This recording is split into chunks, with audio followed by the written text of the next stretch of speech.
Okay, ready to rock? I am ready to rock. All right. On this episode of Intent Topics, we're going to give 3 email conversion tips that we've uncovered. Logan, how you doing, buddy? It's cracking, man. Oh, man. Living the dream. Living the dream. Great day today. We've got a ton done. I'm feeling it. Yeah, me too. It's a crazy day, but a good day.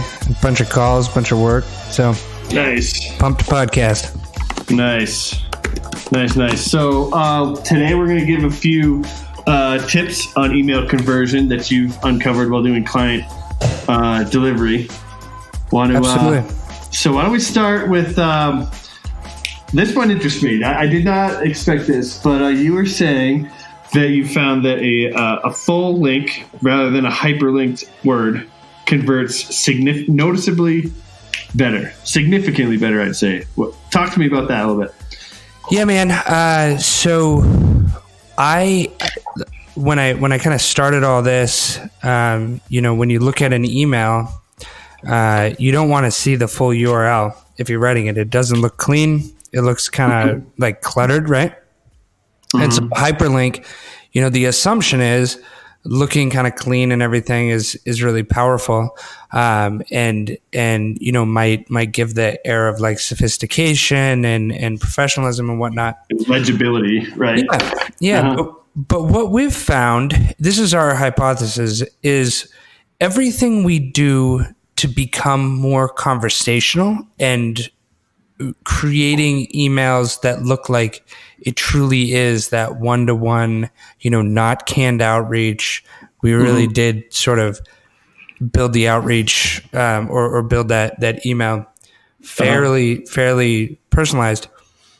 Everything we've done to sort of get to that point has resulted in better and better results. Mm-hmm. So what we've found is, and we tested this over a lot of clients, a lot of different sort of styles and times and different emails, and also different kind of like purposes of the emails. Yeah.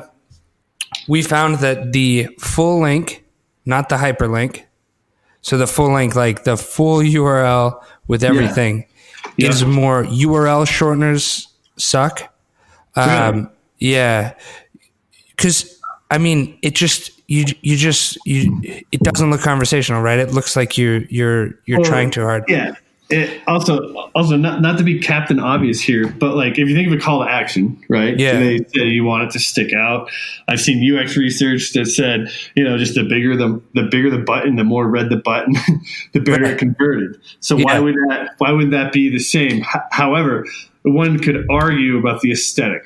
Well, and that's a big ongoing topic, and I've kind of gotten into this in other conversations. But like a beautiful website's not always a great. A strong converting website. Sure. And it sounds like the same may apply to a prospect email. Yeah. But so in a sales email, so if I'm a marketer, right, and I'm like, check out this ebook, I want somebody to click the link. If I'm a salesperson or I'm, trying to develop sales qualified leads or appointments for one of my clients, I don't care if they go to the website. Right? You want a response. I want a response, right? Yeah. Okay. So content, I was having a conversation with a client earlier today, and it was like, well, what style of content do you think is the most effective? What do you think is the most powerful? Dude, the content is literally just here's something to talk about other than I want to sell you something, right? Right. Please call me back. Yeah. That gets old, before somebody's done with the first email, but I want to be valuable. And what we've found is just having that piece of content in the email. And then the hypothesis is, or the theory is that if it's like, I'm trying to be helpful, I found this piece of content that might be valuable to you, I threw in the link. I'm not really thinking about like, I want to look super put together. I don't want to look like I spent 7 hours writing this email. It didn't go through 4 rounds of revisions where it probably did when we're writing it, right? Right.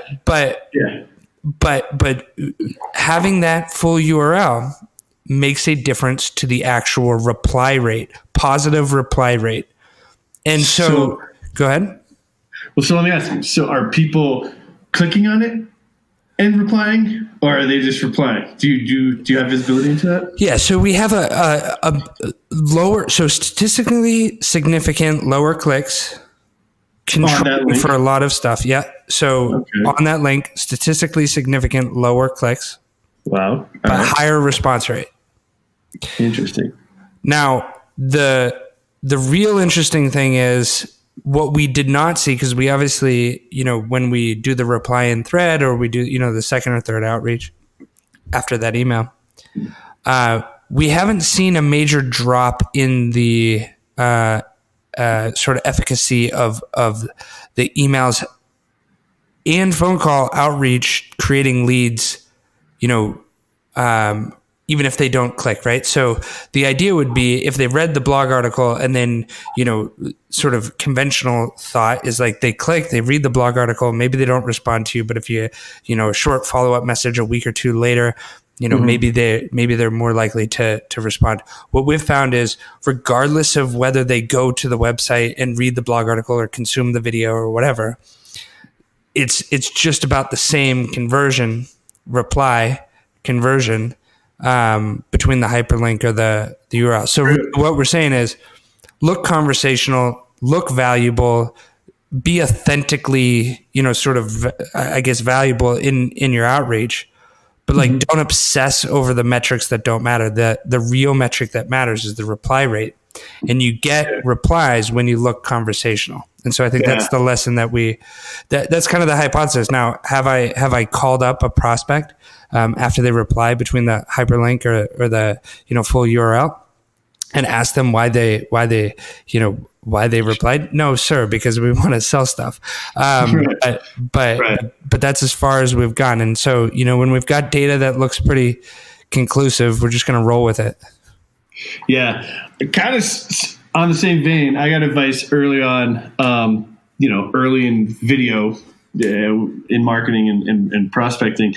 That was, if you try to look overly buttoned up and you miss the mark, you're worse off than if you were to just like wing it. You're not trying to look overly polished, right? And you see that with sales prospecting in video. There, it's like, hey, I pulled up your website, or I'm recapping a meeting with video. This isn't Steven Spielberg.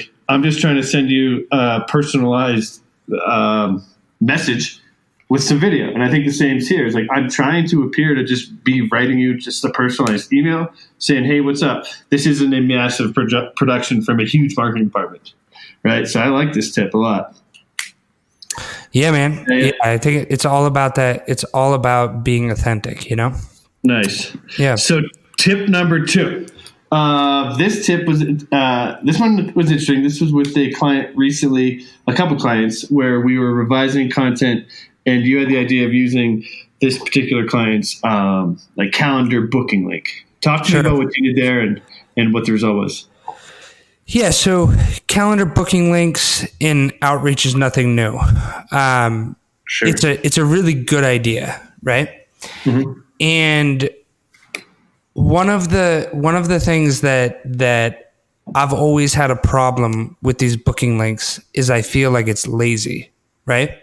And it's punting the shit work. Yes, exactly. So and it kind of goes into like the being conversational, right? So I put in a calendar link, like book a link, right? It's like when somebody says, I can help you generate ROI, right? It's like lazy. Like, what does that mean? Right? You want to book a meeting with me? You're going to generate me ROI. Like, these are things that like don't really, we all know what they mean, but like at the same time, like, what do they mean to me? Right. So what we did was there were two places that we got wins. One was we described the benefit in a very sort of like non-salesy way, right? So like, hey, if you'd rather skip emailing back and forth, click here. Here's an easy way to book some time. Sure. Right? Yeah. The other thing we did was put it right in the signature, right? And so the signature, I think people don't realize how often clicks happen from the signature. Very few people actually track the signature, right? Which is interesting. Like, I don't think a lot of the marketing automation has click tracking in email signatures, because a lot of times it's like, you're writing that signature, or you might not even have a signature. But people, that's kind of like where there's a lot of personal information. So two things we did was, stick it into the actual copy, and that was part of kind of a closing paragraph, or put it into the signature. What we didn't do was stick it at the end, like, hey, book a meeting on my calendar. Yeah, it was directly a part of the email. Exactly. Yeah. I'll pause you real quick. It's very, very different from everyone. Not everyone, but lots of people you see where they just put in their signature and they think, oh yeah, people are like, this is a very deliberate, like, hey, would you please go book some time with me, or we can set up time. But I think it's a big differentiator from what you commonly see with like a book a meeting with me in the signature or something like that. Well, as I said, the signature actually did work. What I think is disingenuous and I think is a waste of time is when you close an email with like, click this link to book a time with me, right?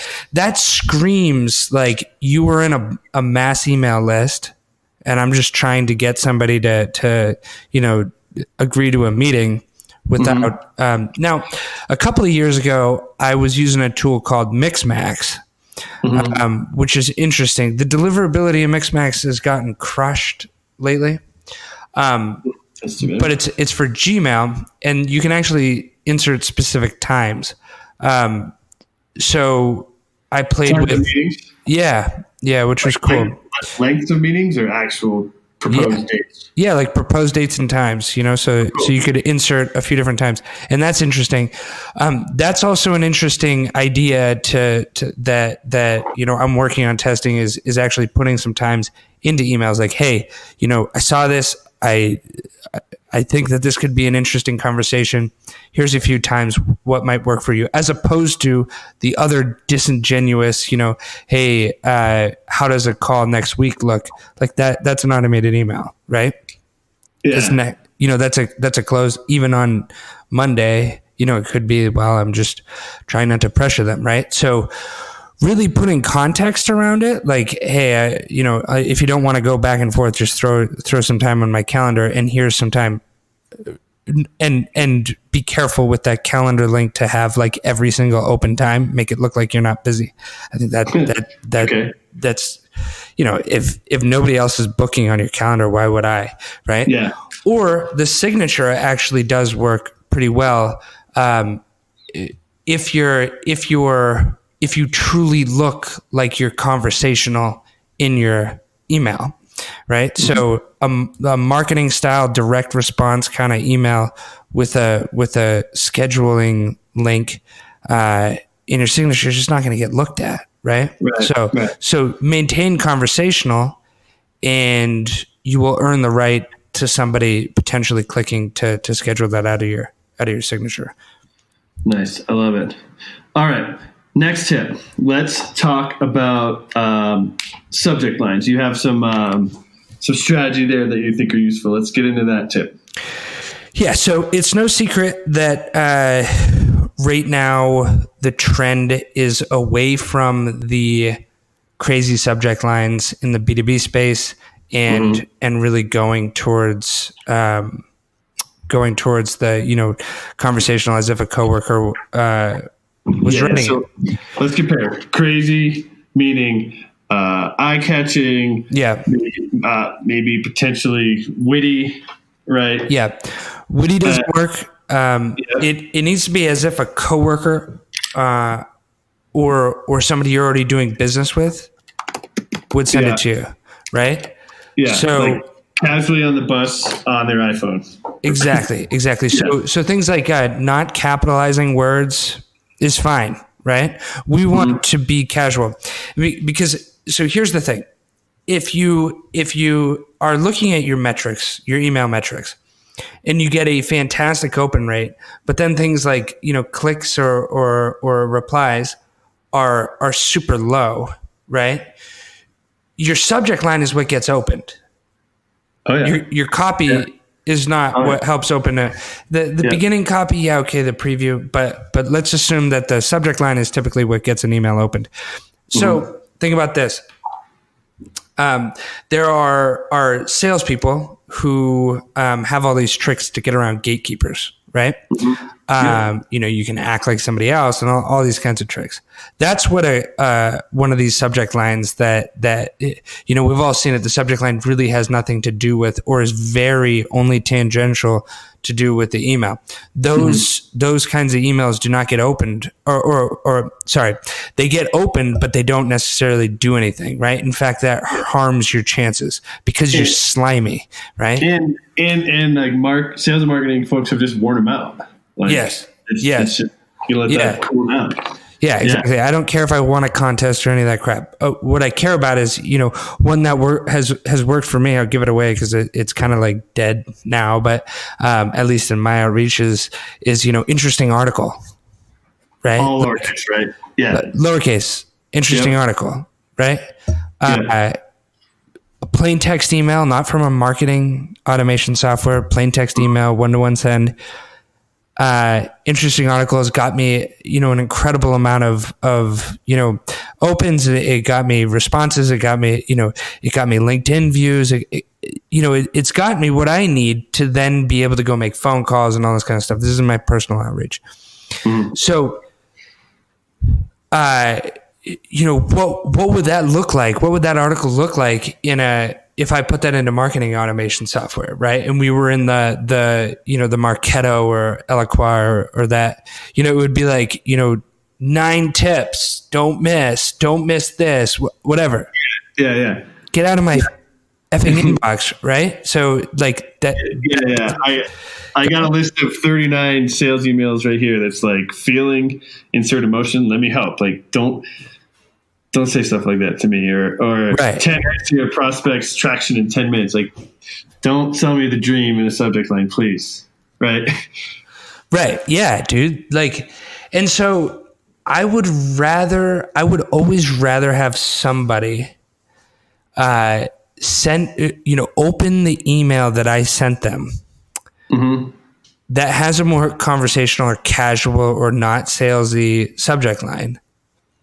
I'll take a 20% open rate over a 27% open rate if my engagement metrics are just that much higher, right? Like I would rather have people do stuff in the email and take that lower open rate, because that's how it's going to happen. Like there's a reason that you create these subject lines that are kind of salesy and witty, because they do get opened higher. Yeah. Right. But that's slimy, right? Like if you got somebody to open it, like you're not gonna sell much stuff. Right. Well, and like at the end of the day, you're trying to have a quality conversation. Yes, exactly. Right. And so when I first started seeing the notifications come across through sales off on the subject line, I was like, so and so clicked on subject line interesting article. Excuse me. I was like, well, that's weird. And I went in and I looked at it. I'm like, well, that is an interesting article to the right person, which is who you're sending it to. And it's this, and the subject line in the email were so unassuming. It was like just trying to have a quality conversation. You weren't trying to be something you weren't. And I think that's kind of like the overarching concept or point of these 3 tips that we just talked through. It's like we're trying to maintain being conversational. Right. Right. Exactly.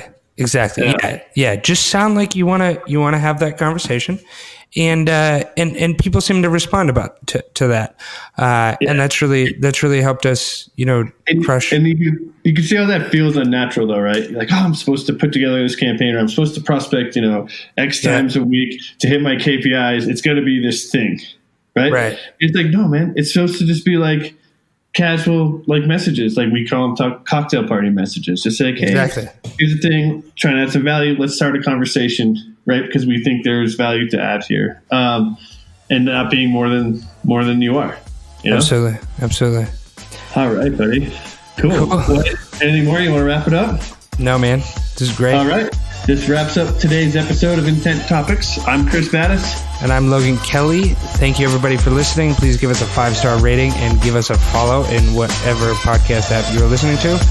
We look forward to talking to you next time. Thanks a lot, everybody. Right on. Take care.